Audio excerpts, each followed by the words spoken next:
Hello and welcome to another Solana tutorial. Today we're gonna finally start with the basic Solana program development. So the third module of the Solana development course. And we're gonna write our first program, a hello world. But before we do that, boom, I wanna take a minute to speak about recent events, because I don't want to just pretend nothing happened. I assume that many people in this space got hurt one way or the other, including this guy. Me included. I lost about a third of my net worth. Totally my fault. I kept too much money on a centralized exchange. However, I'm not like that rich, so it was just a few €1,000. Always tell myself it's not that bad. The world hasn't changed. All the other people that I interact with in real life don't even notice anything. So it's just crypto Twitter that is a bit down right now. I will be okay. It's not like I needed that money. I have cash flow coming in. So like I'm in a very privileged position where I didn't get wrecked. If you got wrecked and you have problems staying positive, I do recommend getting professional help. I'm not a therapist. This is not psychological advice. There's also not financial advice or legal advice or any advice of any sort. Not even technical advice, because I have no idea what I do. But anyway, yes, so get professional help if you need it. That being said, there's two things that I want to take away from this. Number one, I want to learn from it, right? I want to not make the same mistakes again. So I removed all my capital from all the other centralized exchanges where I still had some money on there. And I will not keep so much money there anymore. And then again, we're in crypto. Anything can happen, right? So that's just the risk you take, I guess. And the second thing that is important to me is that I don't want to give up. And I don't want people to give up. Because not much has changed. We can still build. We can still do stuff. We can still go through the development course that James developed. So let's do this. Lesson objective. What are we gonna learn today, James? We're gonna learn to use the Rust module system. Aha, okay, so similar to the NPM modules, Rust has a similar thing. We define a function in Rust, so it's some basic Rust development. Because smart contracts, so-called programs, natively on Solana, you write them in Rust. That's the first thing you need to know why it... By the way, that's a programming language, in case you didn't know that. One that is very storage efficient, you know, similar to C, but it gives you more cool features. I guess. It's not that low level. It feels more like Java, but it's efficient like C. Is that a good description of Rust? I don't know, but you know, that's a high level, I guess. Explain the result type. Oh, that's cool, because that's what's returned by programs, I guess. Explain the entry point to a Solana program. Okay. Yeah, somewhere you need to start, like the main function. Build and deploy a basic Solana program. Oh, that's nice. We're gonna build and deploy. Finally, get to the programming stuff. That's what we're here for. We had to do all that basic stuff just to get here. And then we submit a transaction to invoke our Hello World program. So all we're gonna do today is basically write the Hello World program. So that can't be so hard, but it takes a little bit of background knowledge, I guess, to actually do those things. And I don't know, if we're quick to get through this, which we might be, then we might also start on creating a basic program part 1. The basics. Programs on Solana are a particular type of account that stores and executes instruction logic. As we already heard in the beginning, on Solana, the architecture is that you split the state from the actual program. So the program itself is just a static account that you deploy once and then it just stays there. And it's just the code that is executed. It's just the bytecode of the program. It doesn't contain any state information, right? So if the program runs and then it works on other accounts that are used to store stuff. And for programs, that executable flag is set such that we know that one account contains such bytecode from the program. Solana programs have a single entry point to process instructions. Yeah, so when we run a program, essentially there's one point of entry. So in that way, every program only has one instruction really. But in that instruction, you can then, make your switch statement where you, depending on the instruction data, execute different things. And a framework like Anchor abstracts that away such that you can have different instructions. But on a low level, there's always just one entry point coming into one program. A program processes an instruction using the program ID, a list of accounts, and instruction data included with the instruction. We already know this from previous lessons. This should be nothing new. So you need to specify which program you call. You need to list all of the accounts. As we know, the runtime needs that to do its magic with the, making it run in parallel, and the instruction data that you provide to the program, which is not stored in any account yet, but you just give additional data. Remember, that's where we put in which instruction of the program we wanted to run, and for instance, how much we want to send, right? This sort of things. How many tokens we want to send, that's included in the instruction data. Okay, Solana's ability to run arbitrary executable code is part of what makes it so powerful. Contrary to Bitcoin, we can run complex programs here, but Bitcoin has other promises. Because we are Turing complete. Here we can run any sorts of program. We can make loops. We can theoretically have an endless loop, but at some point we were going to run out of compute and then the transaction will just fail. But yeah, without programs, Solana would not really be worth anything. And I don't mean that by the token, I mean that by it would not be really usable. The whole purpose of the Solana blockchain is to be able to efficiently and quickly run code, execute programs. On other blockchains, they're called smart contracts. Solana calls them programs. They are the backbone of the Solana ecosystem. And yes, there are more and more programs as more devs develop more programs. And that also means that we can use other programs in our programs by doing CPIs. But that's a topic for later. First, stay with the hello world. This lesson will give you a basic introduction to writing and deploying a Solana program using the Rust programming language. Oh, we'll be using the Solana playground. Nice. Because there we don't need to manually set up anything. However, if you want to do that, I think I'm gonna also go through that, because in some cases it really is nicer if you have local installation. But I also want to introduce the Solana playground because that's quite cool as well to quickly get something done. First, Rust basics though. Before we dive into building a Hello World program, let's first go over some Rust basics. Oh yes, and here we have the Rust language book linked for our convenience. There, if you have never worked with Rust, I do recommend that you look through this, especially the understanding ownership, because that's a concept that you don't really get in other programming languages, because in Rust we need to borrow, and that's essentially what makes it so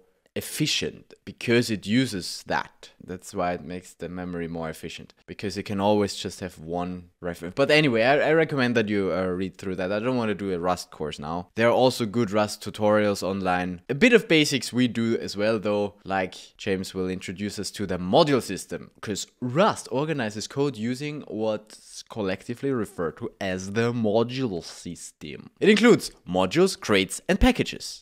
Okay, cool. So what are those things? So a module is essentially some code that, belongs together, has one scope, we give it one namespace. And then we can put several modules into a crate, and we put several crates into a package. That's how this works. Maybe look at an example. Solana Program is already a crate, and it is part of a package that might contain also other things. If we download stuff, we usually download individual crates, not packages apparently. And then inside this crate, we have a module called account info. And inside this module, we have several classes or structs in this case, but we'll focus on crates and modules. Here we would see all the modules that are inside the crate Solana program, and the account info is just one of the modules, and it contains one struct and two traits and two functions. So you can think of this module essentially as a class, I guess. Yeah, so here's the thing. I am not a Rust developer. I'm also just learning here, so I will get things wrong. I might use the wrong terminology and not understand things myself, but we're here to learn. I am here to learn. I hope you're here to learn as well. Just a disclaimer, this is also not technical advice. This is not Rust programming advice. Let's say we want to use this account info struct for our purposes, then the way we can use it in our program is by specifying it like this, with those colons, double colon or double point, and not with a dot as in, say, TypeScript. And so we would always have to write this in our program. Or we import it with the use keyword. So if we want to use it, we just use and then specify the entire path with, the crate and the module. And from then on, we can just use account info written like this in our program, and it will know that it should use this entire path. That's similar to the import in TypeScript, just that the keyword here is use. So far, so good. Now, how do we declare functions? Simply by using the fn keyword. So we say fn, then our function name, and then those round brackets or parentheses. But I can't pronounce that, so I'll say round brackets. And then there are square brackets and curly brackets. So I got all my brackets down. And inside those round brackets, we can provide arguments. And we need to provide them with their data type, because Rust is a statically typed language. That means that for each of the values, it must be clear what type it is. We also have that in JavaScript. Is not that strict. TypeScript has types and checks them. Let's actually Google that, because there are more layers to it. It's statically typed or dynamically typed, but then there's also strong and weak typed. So Python is dynamically typed, but it's strong typed. And Rust is statically typed if the type of a variable is known at compile time. Okay, Rust is statically typed. Python is dynamically typed. JavaScript is also dynamically typed. We must know the types at compile time. So Rust is statically typed, and it's also strongly typed. Statically means that it's known at compile time, and strong means that these types are harder to write incorrect programs. So like TypeScript, Rust is also strongly typed. Right, so we need to provide data types, that's the point. And in case there are multiple types possible, we must add annotation to our variable. So we must say that is of that type. We'll see that. Now, in this example, we create a function called process instruction. What a coincidence that we chose that name. That requires the following arguments: a program ID, accounts, and instruction data. Oh, again, what a coincidence that those are exactly the things that a program needs to execute. So a program ID is from type and public key. Don't mind the amp here. This is just a misformatting of this page. It should just say and public key, because and amp semicolon represents just this and, this public key, this what for me is a binary and. But yeah, this thing, this ampersand public key, that makes it a reference. So it's a reference to a public key.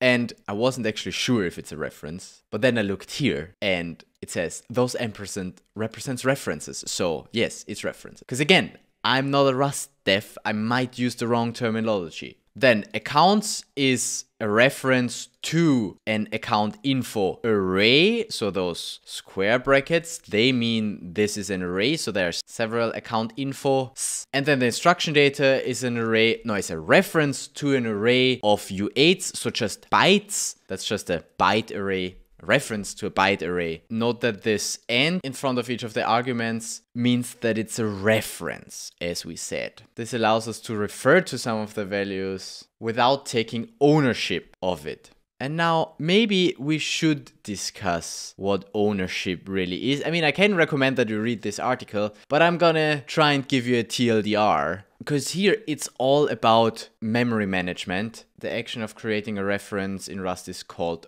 borrowing. Yes, okay. But to understand why we do this, we need to understand a little bit of ownership, references and borrowing. Because essentially in Rust, each variable has one owner. So there can only always be one pointer to that piece of data, essentially. Why is that important? If you allow several pointers to the same, let's call it object, then you don't know when that object is not used anymore. And some languages have garbage collection to deal with that. Java, for instance. There's a garbage collector that checks if there are objects that are not pointed to anymore in storage, then it throws them out. But garbage collection is not very memory efficient. So the way how Rust deals with it, it just always allows one pointer, and that is the owner. And if the owner releases the pointer, then it can be removed from storage. Having only one owner also means that the others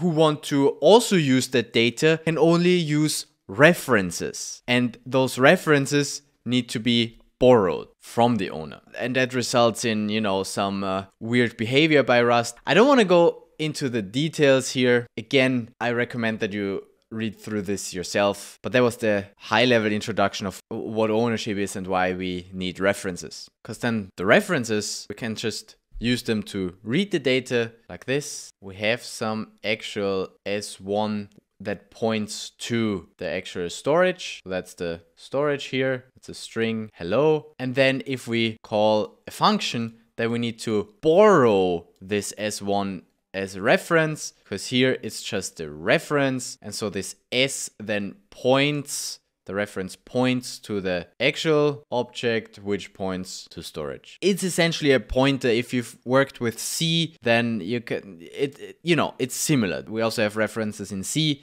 but Rust is a bit more strict on how it allows to copy data and how it allows those references to change the data. Ownership is a complex topic. Again, read up on it yourself or listen to a specific video on ownership. I don't want to go through this myself, mainly also because I don't 100% understand it yet. So you better go to a source from someone who really understands. But for our purposes here, it's enough to know that we just have a reference to something. Where we now want to call this function, we need to provide references. That's how we would now write this function. Right inside of the round brackets, we provide our arguments separated with the commas, as we know it from most other programming languages as well.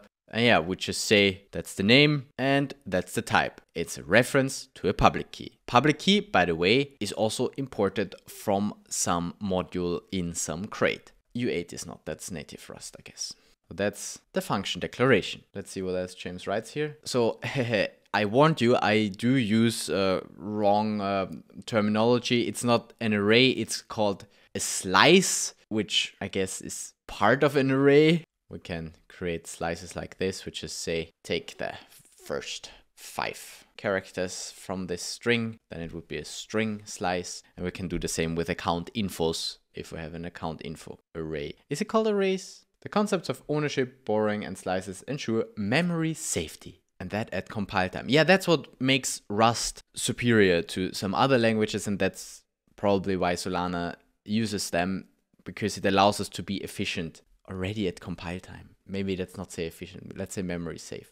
So we have the control over memory usage, no garbage collector, because we have the owner automatically clean the data. When it goes out of scope, then we don't have any memory leaks. That's the advantage. But it makes programming Rust a bit more complicated because, since you have to always have the one owner, you can't do certain things. Anyway, what was an array then? Do we have arrays? Yeah, so we have tuples and we have arrays. Yes, okay. A reference to an array is then called a slice, I guess. And a slice can also be just a part of an array. So a reference to a part of the array. And then you call it slice. And I guess if you have a reference to the entire array, it's also called slice. But anyway, let's not get too caught up in terminology here. For your head, if you call it a reference to an array, that's fine.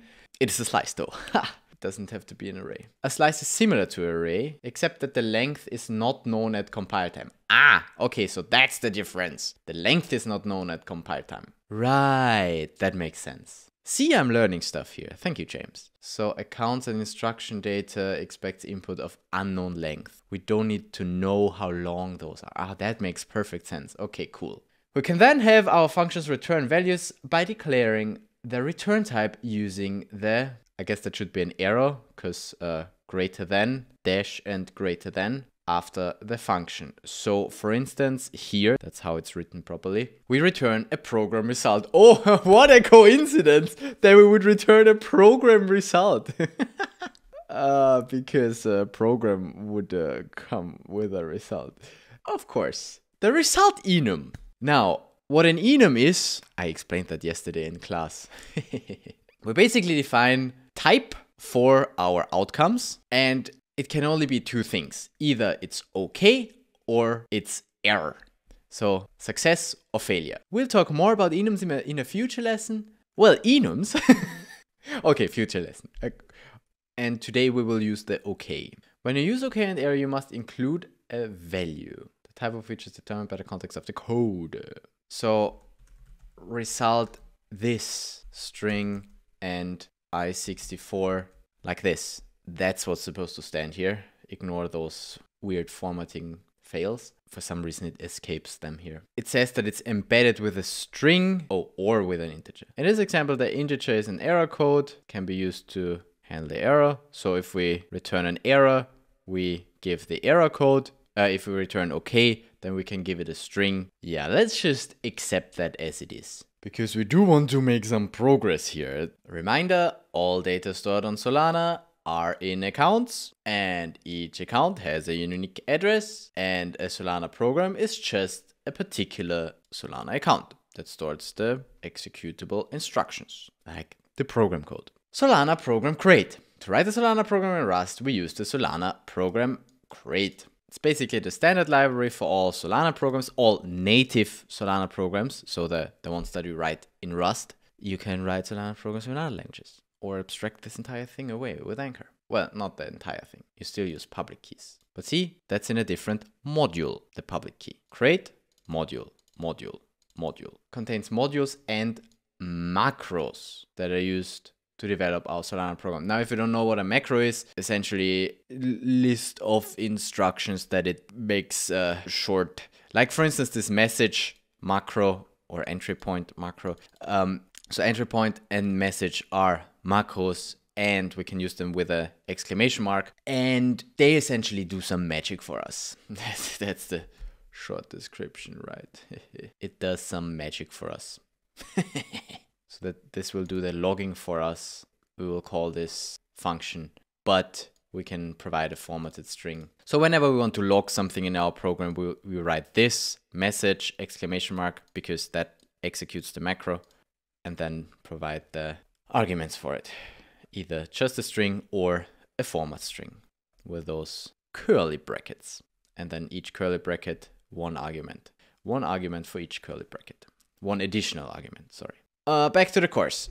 For basic programming, we need to bring into scope the following items. So this is, bringing into scope is importing. We want to use this crate and those modules inside the crate and those specific things from the modules inside the crate. And also those specific to macros. So the account info, similar to as we know it from JavaScript. So the Web3 library, this just allows us to access the account information. Entry point is a macro that declares the entry point of the program.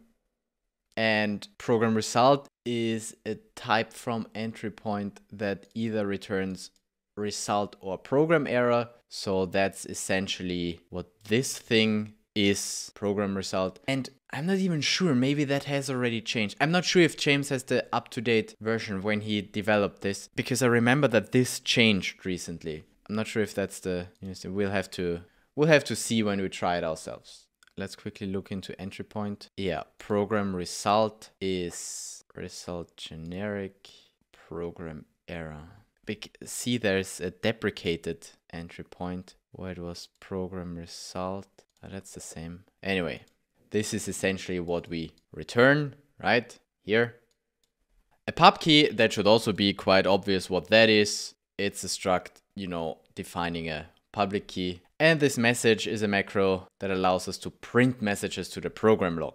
If you look at any random transaction down here, that's the program log, and we can write messages in here. The Explorer is one way how to see this. You can, of course, also see this in your local validator, and you can also query that differently. But point is, we can log messages, which is helpful. because that's the first thing that you want to do. Your first program is just writing out a message like hello world, as you do. But before we can do that, we need to define the entry point such that it's an actual Solana program. And we essentially do that by using this entry point macro. So we say entry point, exclamation mark, and then we say process instruction. So then we basically define that this function is the entry point for our program. I mean, that's simple enough, right? Without even reading what James said, I guess that's what it does. We have a single entry point and we declare it using this macro.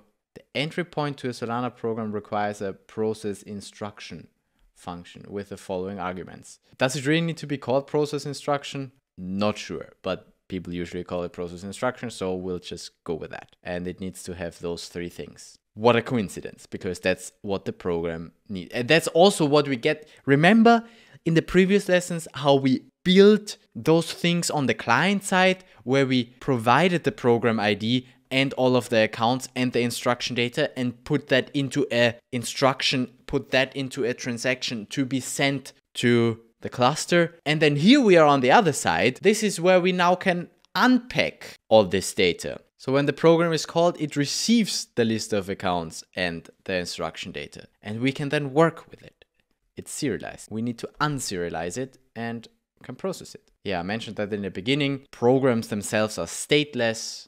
They just contain the code, and all the data is stored on other accounts. And those accounts must be explicitly passed into the program through that accounts argument, and any additional input through that instruction data.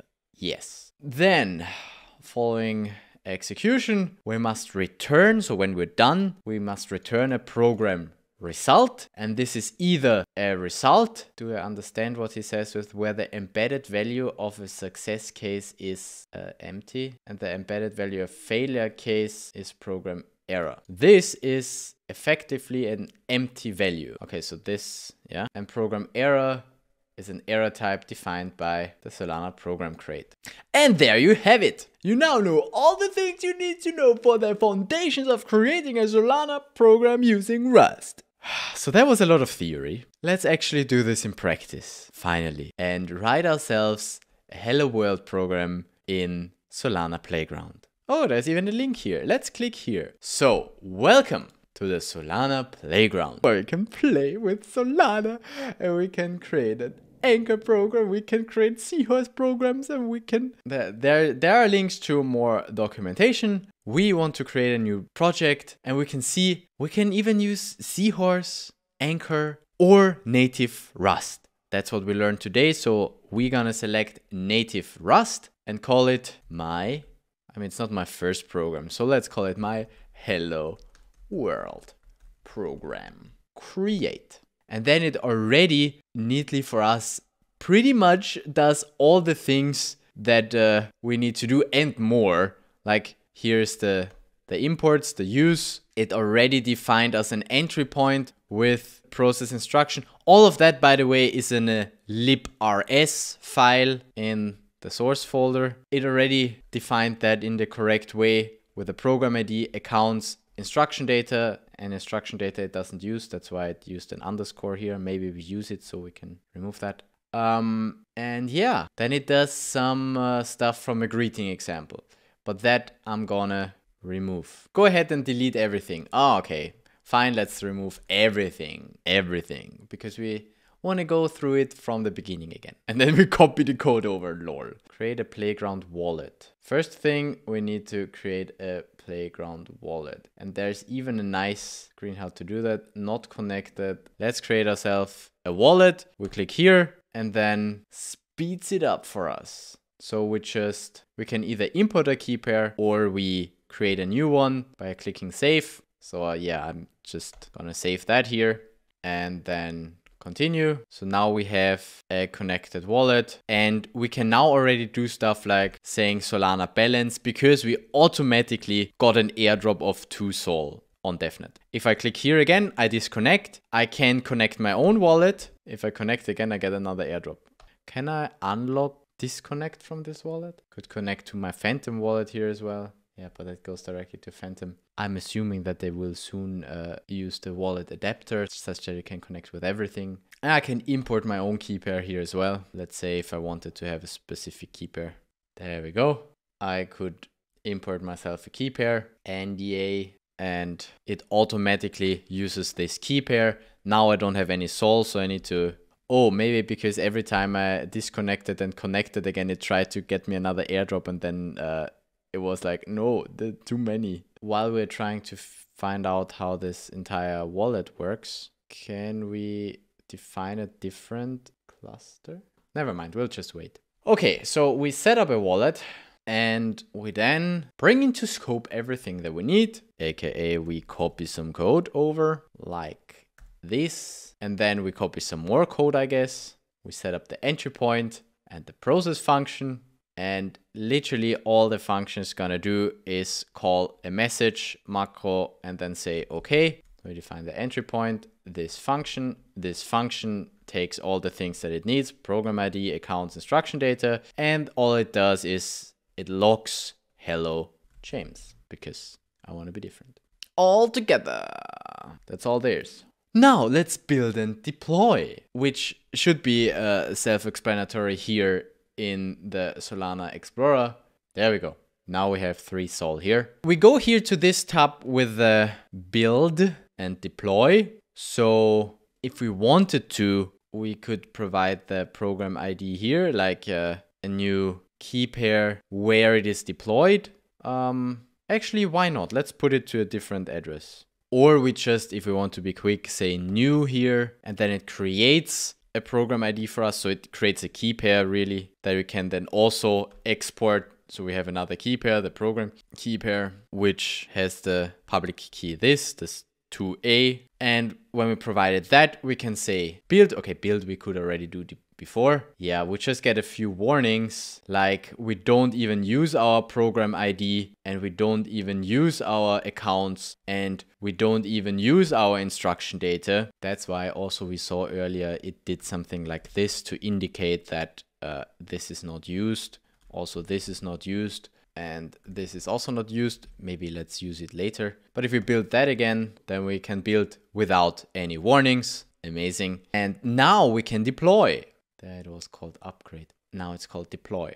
So we just, after providing this key pair, hit deploy. This could take a while. And you see my sol balance was decreased. Boom, and there were a bunch of transactions thrown out, and it says deployment successful. It cost me about 0.3 sol to deploy this program, which is a lot less than it used to, because programs used to allocate a lot more space because we were not able to resize accounts. However, resizing accounts is a feature that is now active also on mainnet. So we can create a lot smaller accounts in the beginning for our program, knowing that when we update the program and it becomes bigger, we can just reallocate more space into the account. That's why deploying programs has become cheaper, because we don't use unnecessary space anymore. Yeah, just some side info here. I guess that worked. We deployed our program. Let's copy this and check it out on the Explorer. So quick way to get there is clicking on my address. So this is me. I sent out a bunch of transactions. One of them even failed, but then it probably did them again. To deploy, let's maybe have a look at one of those just so you see that again. Essentially, what we're doing is we're writing to this BPF loader, and we, write a bunch of bytes. That's the bytecode that is written onto that account. And then in the end, this account, there's a new account created. That is the program address, the 2AY. So that's the last transaction that was sent out, where we actually allocate this account, and then upgradable loader deploy with max data length. So this basically, I guess, writes into that account, I would assume, because before then it says deployed program. I don't actually know what's happening here behind the scenes. Here it also creates another address with more bytes. Wait, how big is that? Oh, that's just 36 bytes, this program address. And then the actual bigger part is here. Where did we write to before? When we were writing the data, we were writing it to the account 7b, which now has 0 bytes again because we cleaned that out. But we were up the 7b, that whole thing was removed, but therefore it was added here. Yeah, let's not go too deep into this. Essentially, we had to use a bunch of transactions to write all our program code on chain, and then program was deployed in this final transaction here, where the actual program address was also created. And this should now have the flag executable set to yes. Yep, there we have it. It's executable. And the executable data lies on this account. Okay, so this is the program address, and it points to yet another account that contains the executable data. That's how this works. And this is upgradable, but this thing itself is not executable. Okay, got it. And I'm the update authority. Amazing. So that's how that works. We have a deployed program. How do we now actually use it? Actually invoking our program. There we once again need to go back to some JavaScript or TypeScript, some, client-side stuff. Oh, look here, client-side. Download the code here. I would suggest that as an exercise, you do this yourself and see if you can now invoke your program without just using the code. And since I should not have double standards, I will also do it myself and attempt to call our program without downloading this code, because essentially it shouldn't be so hard, right? We just call a program. I mean, that can't be so difficult.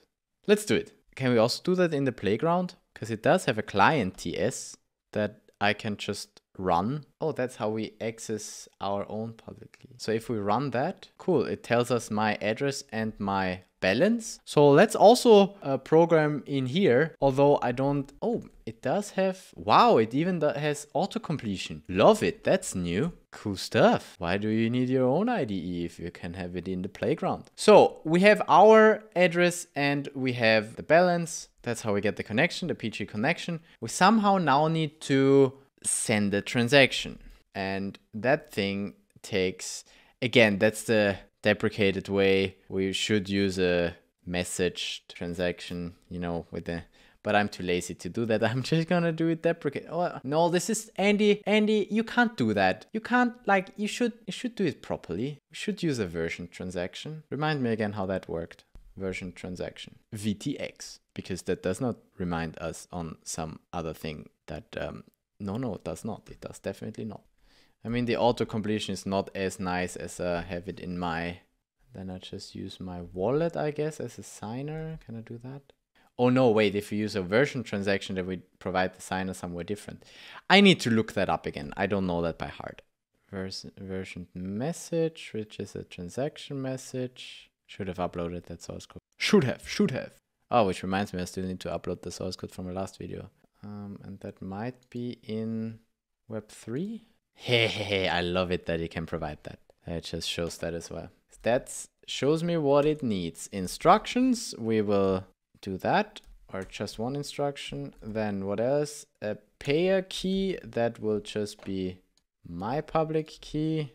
What else? A recent block hash. Oh man, that's why I don't want to use this, because I need to again const block hash get latest block hash. No, actually we just await this and then we can get the block hash. Perfect. So we have the block hash. So that's the message compiled to a legacy message. I don't care. We don't need to have a new one. But then, oh, first we need to create a transaction, a version transaction. Okay, got it. Missed that part. So then we need to create a version transaction, web3.version transaction from this version message. That got really complicated, but it is as it is now. And we sent that. Now we also need to provide the signer. How did we do that again? Was that in here? Add signature. Yes. We add, or not, maybe not like that. Dot sign. Okay. See, it's all in my videos, lol. Dot sign, and then here we can provide the signers. Perfect. And the signer is just my wallet. Okay. Damn it, what is this wallet then? Key pair. Ha! Okay, we can sign with the key pair. Perfect. I don't know how, I still need to learn how this this playground stores all my shit. But that's the key pair itself is in here. Okay, good. So we need to provide the key pair here as a signer. But the wallet itself, oh no, I always say pub key. Okay. And then key pair would also have a public key, but you know, it's quicker if you also have the public key out there. Anyway, so that already now looks good. That's what we're gonna send. But we now need to build the instruction for our actual program that we're gonna call. So this is just building an instruction. Can't be so hard. How do we call our Hello World program now? Const instruction is new web3. Take instructions, system instruction. I think it's called transaction instruction. Yes, okay. And if we were to create such a thing, it needs the following. It needs keys, program ID, and data. There we go. So again, we have the program ID, we have the accounts, and we have the data. I could have also just watched my own video from, you know, module 1. That's where we went through this, but easy enough to figure it out. Program ID is, let's just create a new web3 public key from our actual program ID, which we can find here. Just copy that in real quick. And we might need that again. So let's say my hello James program is that. And we put the my hello James program here. Then it needs the keys. It does not really say what, oh yes, it is. Account meta array. So it definitely needs an array. And then how do we again provide those accounts? Not at all, because we don't call any accounts. I mean, we ignore them anyway. So, and then the data, same thing. We don't really use that anyway. So what type is that? A buffer. Yeah, it's optional. So I can leave that out entirely. Nice. Let's just do that. Yeah, so that's all we do. We just call this thing. That's my instruction. We then put it into this message and into a version transaction, and then we send it. And that should give us back a string. So let's await it and print it. It got so much nicer to work in the playground since I have the auto completion and the suggestions. That's amazing. And let's see if I can run that again. Wow, it gave me a transaction ID. Let's look on DevNet in Explorer. Nope, that copying did not work. Let's look if that, oh yes, look at that.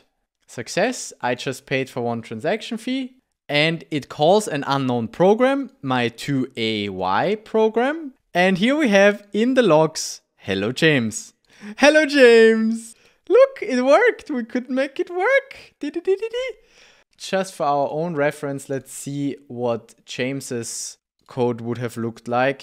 He defines his program ID, connection to localhost, initialize key pair, request airdrop, and then we say hello. So essentially all the magic is in say hello, and say hello creates a new transaction, a transaction instruction with empty keys and the program ID, which he defined up here. So that's also what we did. Then he adds that and sends and confirms a transaction, you know, the legacy way. Pretty cool. He has some more sophisticated stuff around there. But we can also do it directly in Playground. It's also pretty nice here. We have some client code that we can just execute, and pretty nice. Now let's see if we can change it at least a little bit such that we say who we are. Let's say, hello James, I am, here we put our program ID. Now I don't know how I need to put that here. Do I probably put it as a reference? But let's not put it as a reference and see if I can compile it and see what the error is. Oh, I can compile it. Oh, because it is already a reference. Let's upgrade it. Now it says upgrading. The first thing is deploying and then it's upgrading. That makes sense. Deploy the program again because we have the upgrade authority. Oh, and I suddenly have 4 Sol. Apparently, somehow I got another airdrop. And I guess I will get part of that back once the deployment is complete, because I first write it to a new account before I then actually update the program. Because if that process fails, I don't want to have my previous program destroyed. Only if sending all the data out there was successful will it swap to this account. Deployment error. Oh no. But I got my 4.7 sol back. Let's see what happened there.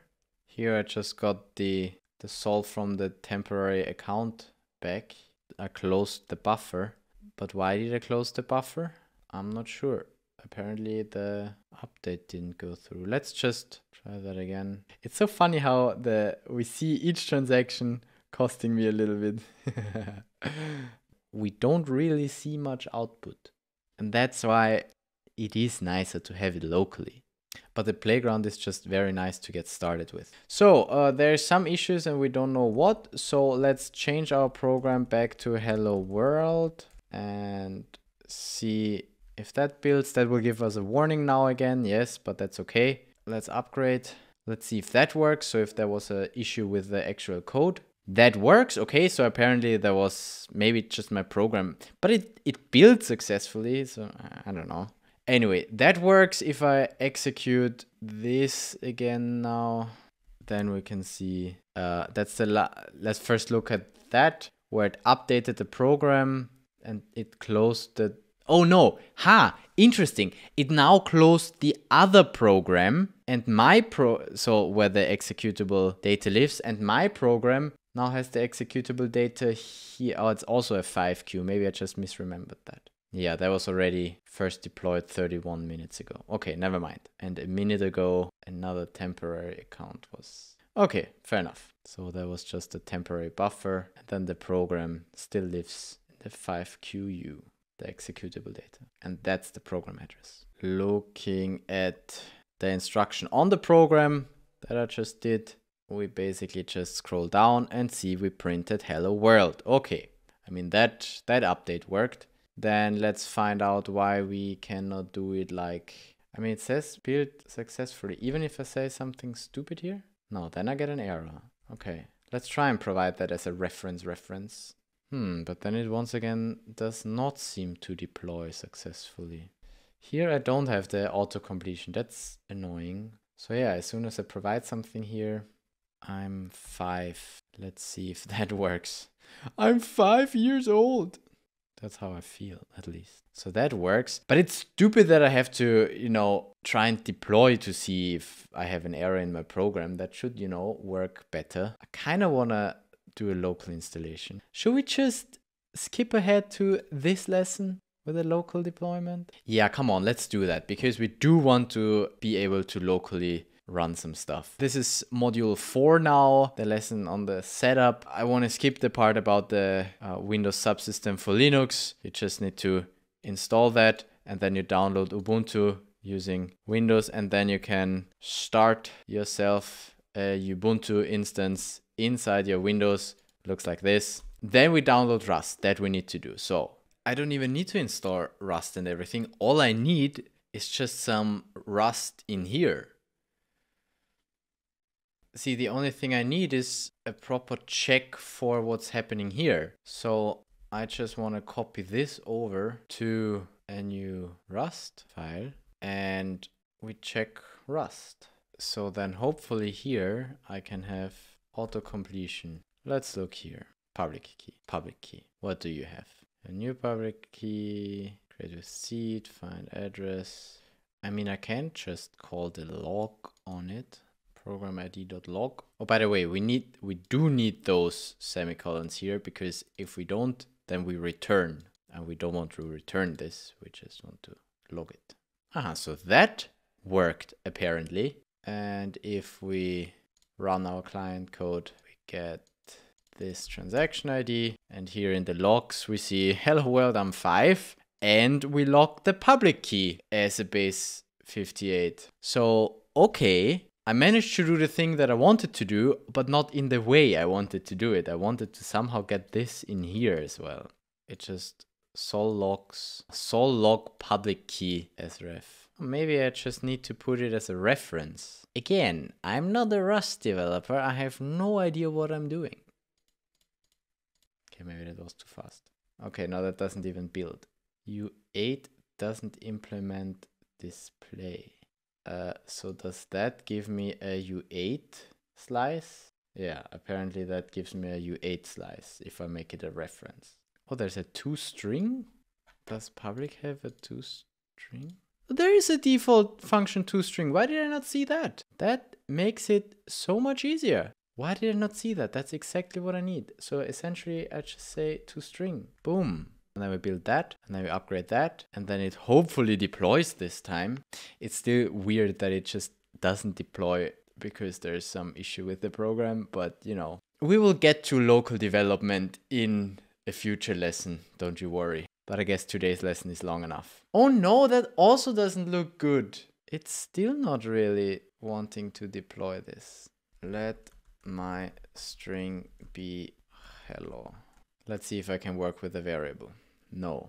Oh, that's just a warning. Yeah, I can do with that. Okay, yeah, that works. That compiles. If I run it, then I can see here nothing. Oh, that was still the deployment, sorry. Refresh. That was the transaction. Here, hello world, I'm Andy. Okay, that works. Cool, so I can use a variable, my string, and then plug that in here. And can I use the toString? What does that give me back once again? It gives me back a string. So one could assume that I can build and deploy this. But apparently the deploying doesn't really work. But we managed to lock the program ID. So the program ID is there. It's definitely there. It's so weird why that is not working. Maybe I'm calling it wrong.